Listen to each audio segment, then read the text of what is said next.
तारीख थी 5 जून सन 2023। इस दिन हैदराबाद के एक मंदिर के पुजारी ने अपनी भांजी की मिसिंग रिपोर्ट हैदराबाद पुलिस के पास लिखवाई। इसके बाद पुलिस भी इस मामले को दर्ज करने के साथ साथ छानबीन में भी लग जाती है। इन्वेस्टिगेशन के दौरान पुलिस को ऐसी खुलासे होती है जो कि बहुत परेशान करने वाली थी, और शायद आप भी इस केस के बारे में सुनकर शॉक्ड हो जाएंगे। इस मामले में कुछ अपने ही लोग शामिल थे। धोखाधड़ी, अवैध संबंध और झूठ जैसी चीज सामने आती है। लेकिन इससे भी ज्यादा हैरान कर देने वाली चीज ये है कि आखिर लोग इस मामले को जैसी करनी वैसी भरनी जैसे मुहावरों से क्यों कंपेयर करते हैं, और कुरुगंती अप्सरा ने ऐसा क्या किया था कि उसके मरने के बाद भी लोगों ने इसके प्रति शोक जताने के बजाय इसे एंड ऑफ कर्मा का नाम दे दिया, और इस घटना के बाद रिश्ता जैसा पवित्र शब्द भी शर्मसार हो जाता है। तो आइए जानते हैं कि क्या थी कुरुगंती अप्सरा मर्डर केस की पूरी सच्चाई, और जिसने इस कहानी को सुना वह क्यों हैरान रह गए। कहानी में आगे बढ़ने से पहले अगर आपने हमारे चैनल को सब्सक्राइब नहीं किया है तो बेल आइकॉन दबाकर हमारे इस चैनल को सब्सक्राइब कर ले। दोस्तों, जैसा कि मैं स्टार्टिंग में बताया था कि यह मामला 5 जून 2023 की है। इस दिन हैदराबाद के Rajiv Gandhi international airport police station में पुलिस के सभी कर्मचारी अपने अपने काम में व्यस्त होते हैं कि तभी उनके पास सफेद कपड़े पहने हुए तथा माथे पर तिलक लगाए एक व्यक्ति आता है, और वह अपना नाम अय्यगिरी साई कृष्ण बताता है। इस आदमी की उम्र लगभग 36 वर्ष थी। अय्यगिरी साई कृष्ण हैदराबाद पुलिस के पास अपनी भांजी की गुमशुदगी की एक रिपोर्ट लिखवाता है। वह पुलिस को बताता है कि 2 दिन पहले यानी कि 3 जून को वह अपनी भांजी कुरुगंती अप्सरा, जिसकी उम्र 30 साल है, उसे मैंने अपनी कार से रात को समसागरी इलाके में छोड़ा था। कुरुगंती को अपने मित्रों से मिलने के लिए भद्रचलम जाना था, और उसे ड्रॉप करके मैं वापस अपने घर की ओर चल दिया। घर पहुंचने के कुछ समय के बाद मैंने अपनी भांजी कुरुगंती अप्सरा को कॉल लगाया, लेकिन कॉल नहीं लगा। मैं बार बार फोन लगाता रहा, लेकिन फोन स्विच ऑफ आ रहा था। मैंने बहुत समय तक अपनी भांजी से संपर्क करने की कोशिश की, लेकिन उसका फोन बंद आता रहा। हालांकि मैंने अपनी भांजी के मित्रों के पास भी संपर्क करने की कोशिश की, लेकिन किसी को भी मेरी भांजी के बारे में कोई भी मालूमात नहीं थी। और अय्यगिरी साई अपने आप को हैदराबाद के सरूर नगर इलाके के एक मंदिर का पुजारी बताता है।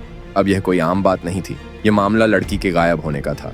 तो फौरन पुलिस भी रिपोर्ट लिखने के बाद हरकत में आ जाती है और अपनी इन्वेस्टिगेशन फौरन स्टार्ट कर देती है। जैसा कि अय्यगिरी साई ने बयान दिया था कि उसकी भांजी लास्ट टाइम उसी के साथ थी, तो हैदराबाद पुलिस ने इस बात को कंफर्म करने के लिए कुरुगंती अप्सरा की मां से संपर्क करते हैं। फिर पुलिस वालों ने इस लड़की की मां से पूछा कि क्या आपकी बेटी अप्सरा लास्ट टाइम अपने मामाओं के साथ गई थी, तो उसकी मां इस बात से सहमत होती है। और जैसा कि इसके मामा ने बताया था कि उसने अपनी भांजी को समसागिरी इलाके में छोड़ा था, तो पुलिस उस लड़की की लोकेशन से लेकर के हर उस जगह छानबीन करती है जहां तक उस लड़की के होने की संभावना पाई जाती। हालांकि पुलिस उस रास्ते पर मौजूद सभी सीसीटीवी कैमरों को भी खंगालती है।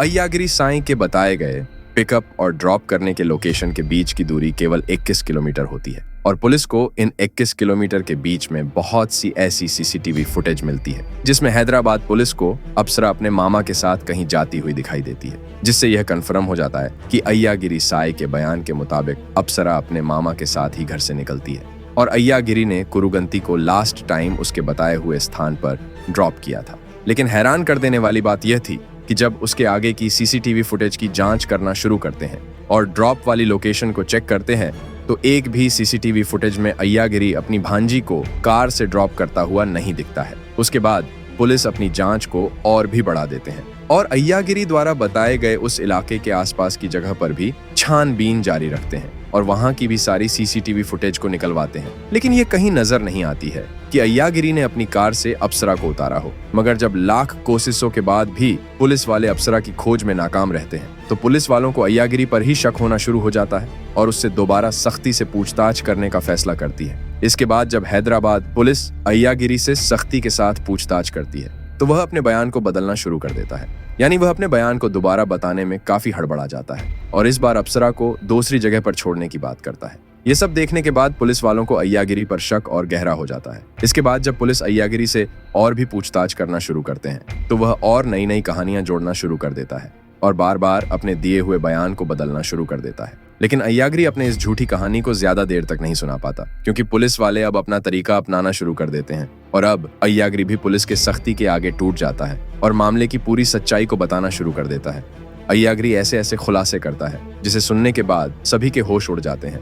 अय्यगिरी बताता है कि उसने अपनी भांजी को कहीं भी ड्रॉप नहीं किया था, बल्कि उसे जान से मार दिया था। इस पूरे मामले के बारे में अय्यागिरी बताता है कि वह अपनी भांजी को घुमाने ले जाने के बहाने से समसा घाट के सुनसान इलाके में पहाड़ी के ऊपर ले जाता है। इसके बाद मामा भांजी में किसी बात को लेकर के झड़प होती है तो मामा एक बड़ा सा पत्थर उठाता है और अपनी भांजी के मुंह पर जोर से मार देता है। वह एक बार नहीं बल्कि कई बार इस पत्थर से अप्सरा के चेहरे पर वार करता रहता है और इतनी ज्यादा बेरहमी से अपनी भांजी को मौत के घाट उतार देता है। इसके बाद अय्यागिरी शव को ठिकाने लगाने को लेकर परेशान हो जाता है। वह अपनी भांजी के शरीर को एक प्लास्टिक में लपेटकर अपनी कार के डिग्गी में रख देता है और एक ऐसी जगह की तलाश में लग जाता है जो सुनसान हो और वहां उस लाश को जलाया जा सके।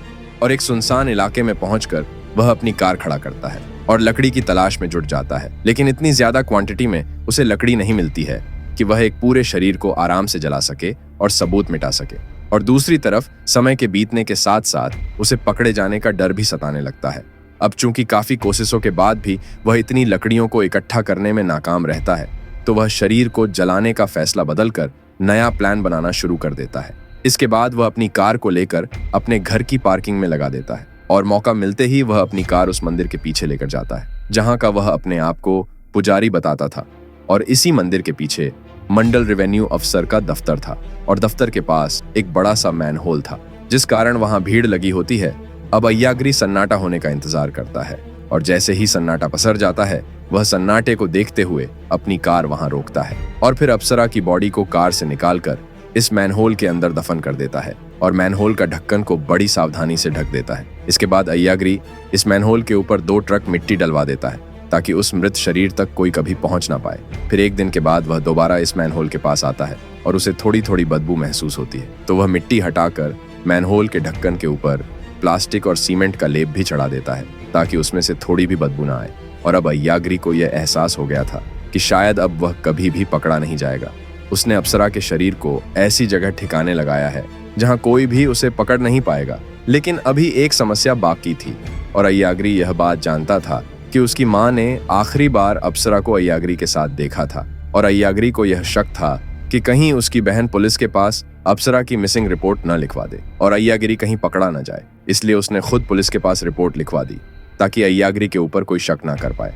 मगर हैदराबाद पुलिस के सामने उसकी यह चाल काम नहीं आती है और उसकी चाल उल्टी पड़ जाती है। अब चूंकि इस बात का खुलासा हो चुका था कि अप्सरा की हत्या मिसिंग रिपोर्ट लिखवाने वाले पुजारी ने ही की थी, मगर अब पुलिस को यह जानना बाकी था कि आखिर अय्यागिरी ने अप्सरा के साथ ऐसा क्यों किया।